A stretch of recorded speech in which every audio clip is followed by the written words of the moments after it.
So, as I've talked about in my last video, Assassin's Creed is clearly going in a very different direction, and it's been slowly changing direction for over 5 years now.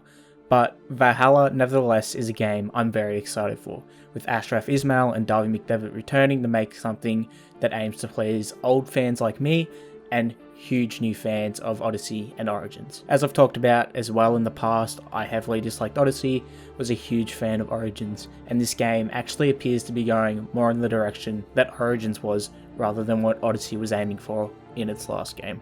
Whilst Odyssey was a great game, yeah, I meant to say Origins and I didn't realise I said Odyssey until I was editing this video. So yeah, at the end of the day, I'm a fucking idiot, but anyway, let's get back to the video. I still think there are some things that need to be changed and expanded upon, and maybe add some old things back in. And with the rumours I've seen and read, this may very well be true, and this has made me very excited for the upcoming game. First and foremost, the thing I want to see change the most is the parkour. The parkour needs a restructure, with some new animations and probably a little bit more technicality to it.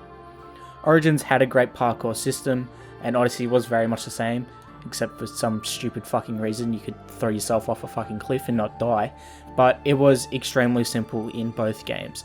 And it feels like there's almost no weight or push behind those animations, or the movements that you make in the game, and it's all very light and airy. The characters kind of floated and they just kind of moved to wherever you pointed the left stick, and it wasn't as grounded, and it took away from the kind of inclusiveness that I had in previous games. Unity, I think, had some really good ideas with the parkour, and how to expand upon the parkour from the Ezio trilogy. Even though the parkour in this game wasn't greatly executed, it was definitely heading in the right direction on where to go with the parkour system, and how to keep it simple, but it still required just a little bit of thinking involved.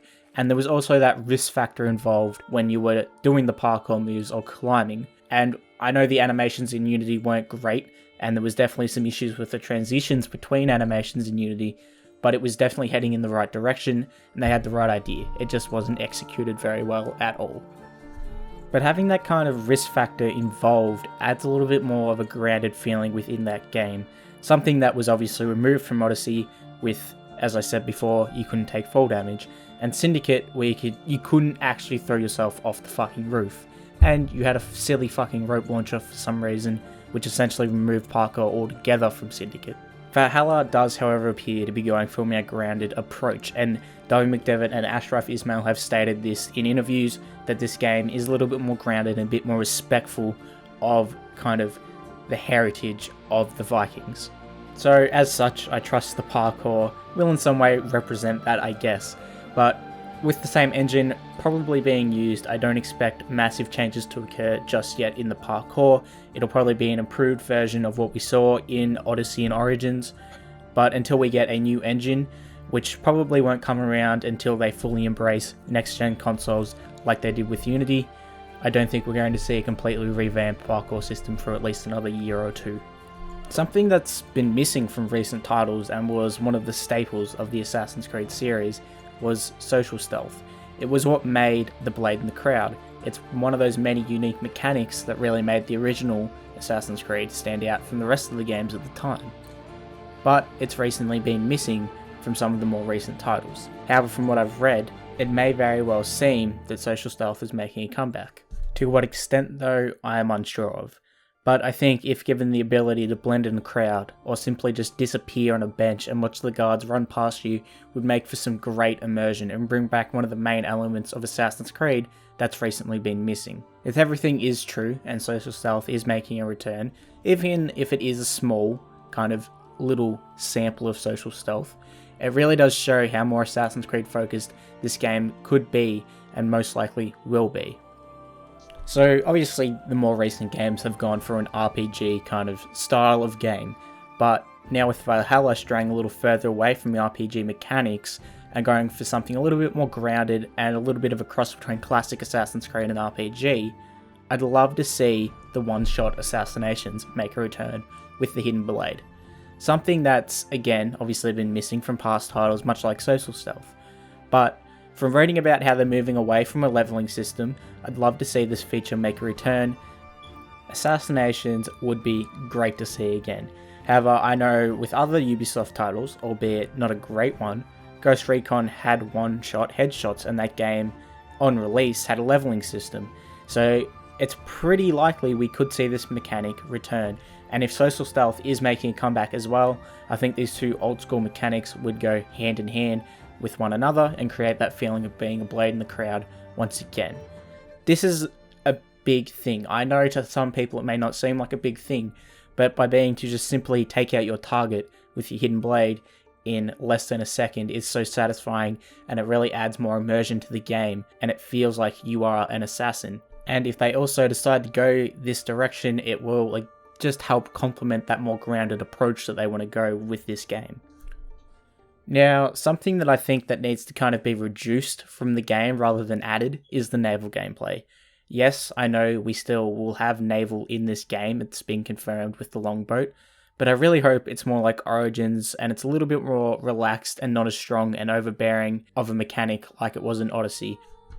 Or I'd be happy to see it kind of go with the A3 approach and have it be kind of little simple missions like they might be doing with the raids. I'd like to see it be used like that rather than naval combat. Naval has been in almost every title since Assassin's Creed 3 was released back in 2012. And whilst I understand naval has kind of become a part of the series, it is getting a little stale, and it hasn't exactly changed much in the last few years. But with this game focusing on mainland England, kind of medieval, we may see less of it being used, and it being focused mainly for traversing the world and going between Norway and England, which would be a nice change of pace from Odyssey. But look, if naval is a main focus of the game, it won't be a deal breaker. At this point, we know if there's one thing that is done very well in Assassin's Creed and consistently done well by no matter the team of developers, it is the naval gameplay, even if it is getting kind of repetitive at this point. Now, we're not 100% sure on how the combat is going to work in this game, but I hope they've changed it up just a little bit, because I know they've tried to change the style of how combat worked really ever since Unity came out, and they've changed almost every game with how the combat works. Origins focused on a shield and a sword, or a shield and a spear, or you had a heavy weapon, and then Odyssey you didn't even have a shield, it was more about parrying, dodging with whatever weapon you had, but you were a fucking demigod with superpowers, so who cares. But this time around, I don't know how they're going to do it, and I really hope it's done a little differently, and not quite like how Origins was, because I felt Origins just didn't flow quite right, it just didn't quite work, and it definitely had some bumps that needed to be worked out. At the end of the day, these are just a few things that I would like to see change, and what we kind of do know are changing in Valhalla. And I think this is going to be one of the last games of this era of Assassin's Creed, and I think with the next release we're probably going to see another revamp within the series, because like I said, they're going to be kind of embracing next gen and probably creating a new engine for next generation. This game probably will function the best out of the recent titles. It'll probably be one of the more polished and better executed games of the whole series. So I expect great things from this game this year, from an amazing team that's so dedicated and love this series just as much as I do. Thank you guys for watching. I've been Seth from Silver Soul Gaming. Make sure you give the video a like, you subscribe to the channel. Make sure you check out everything Silver Soul Gaming in the description. We got a website, Facebook, Twitter, all that kind of stuff. I'll see you guys later next week, or actually no, this week, for another video about the new game that's being announced Wednesday here in Australia, Tuesday for mostly the rest of the world. So I'll see you guys later this week for another video.